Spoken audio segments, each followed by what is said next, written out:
The clock is ticking. We are now just 1 week away from what is increasingly looking like a very likely government shutdown. President Joe Biden addressed potential shutdown at the Black Caucus Phoenix Awards in D.C. Saturday night.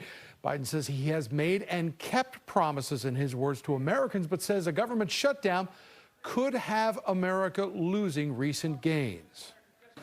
Just a few months ago, after long negotiations between myself and the new speaker, we agreed to spending levels the government will fund essential domestic and national security priorities, while still cutting the deficit by $1 trillion over the next decade.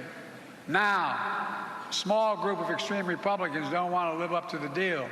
So now everyone in America could be forced to pay the price. Meanwhile, Republicans continued talks this weekend, hoping to pass a continuing resolution to keep the government running. Now, some key issues like securing the border and reducing spending, those are on the table. Speaker Kevin McCarthy says he still, despite these setbacks, remains optimistic. That's why I think if we're able to get 45 more days, just like a stopgap, and get the rest of our business done, it'd be very productive. How was that received on the call? Well, like everything, sometimes received good, but you got to get everybody first. If 4 people don't like it, then you got a little problem.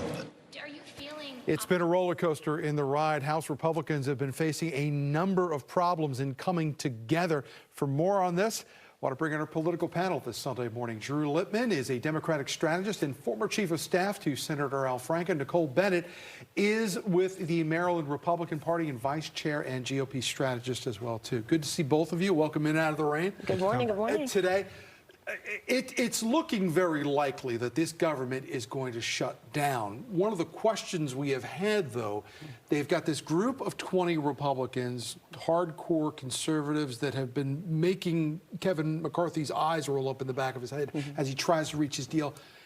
Nicole, what do they want? I think for a large part of them, they'd like to see a significant reduction in spending. Do I agree that not signing the CR would help us get there? Absolutely not. I'm a Marylander, and for Maryland, shutting down the government has a ripple effect across many of our industries with many of our citizens who work for the federal government. I understand what they're going after. I think there's a better way to get there. Drew, obviously the government shutting down will have an effect on the economy one way or another. Now, there are arguments both ways about how big of a deal this is we've gone on.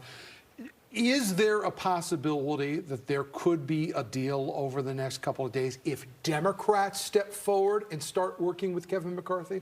Well, I think it's almost the opposite. McCarthy has to decide to work with Democrats. Democrats would happily vote to keep the government open.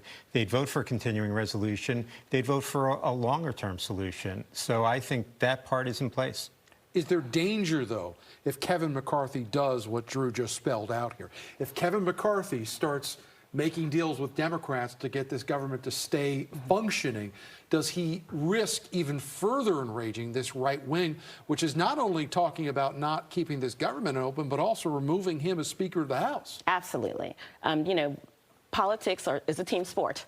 And when you start reaching across the aisle because you can't really compel or inspire your team to do what you want to do, it gets really, really nasty. We're already at a point where Matt Gaetz is leaving notes around saying, you know, we want him gone. I think that kind of visceral reaction to not getting your way is not what this nation needs at this point.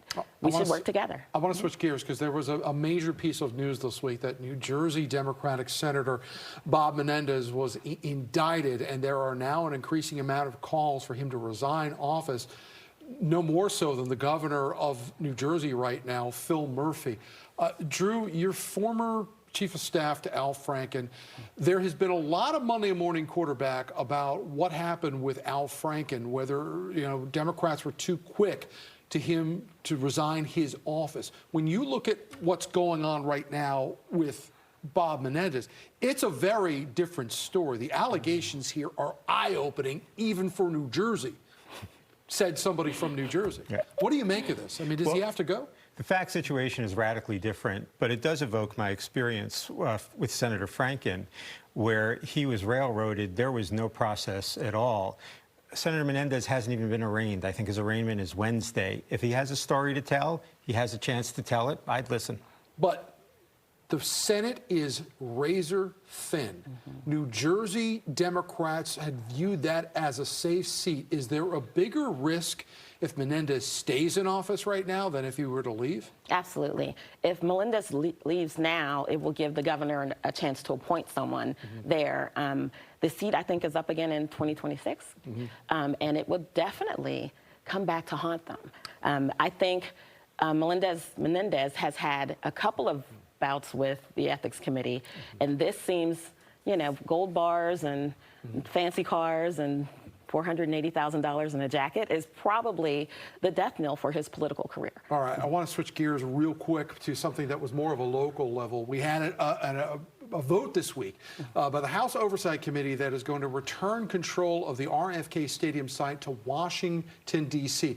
What was interesting about it was that the players that came together on this were the Republican chairman of the House Oversight Committee, Jim Comer, who has been very critical of home rule and D.C.'s violent crime problem, teaming up with Democrat Eleanor Holmes Norton.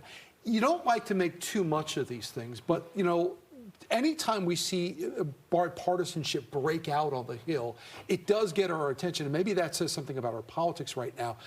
Drew, just because something gets through the House Oversight Committee, is it necessarily a slam dunk that it could get through the floor of the House to get onto the Senate?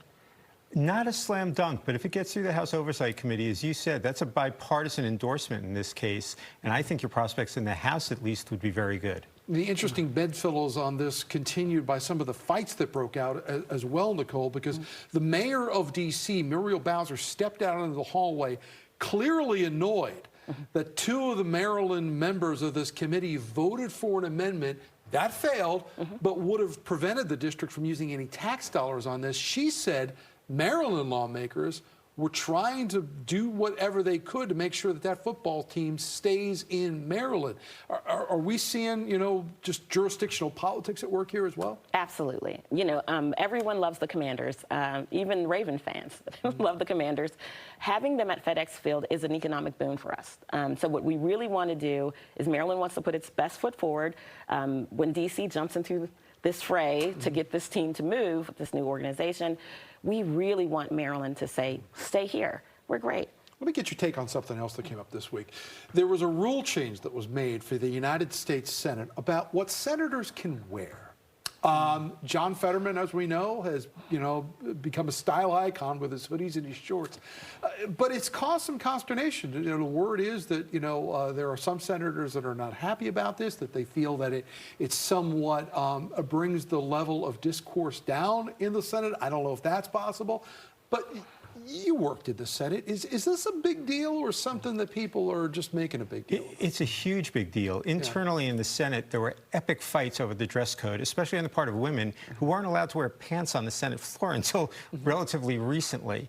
I'm a big admirer of Senator Fetterman's, but I think this is terrible. But, the pants thing ought to change because that's just silly. But what do you make about this? I mean, should we have some standard dress code? Absolutely. The Senate is a serious deliberative body, and I think people do better when they dress better. We teach children. You dress nice, you learn things, you come across well. This kind of flies in the face of that. I get that he wants to be comfortable. We would all like to be comfortable, but this is too much. All right. Well, they always say dress the part you want, not the one you have. All right. Drew Littman and Nicole Bennett, we thank you for coming in this Sunday morning as we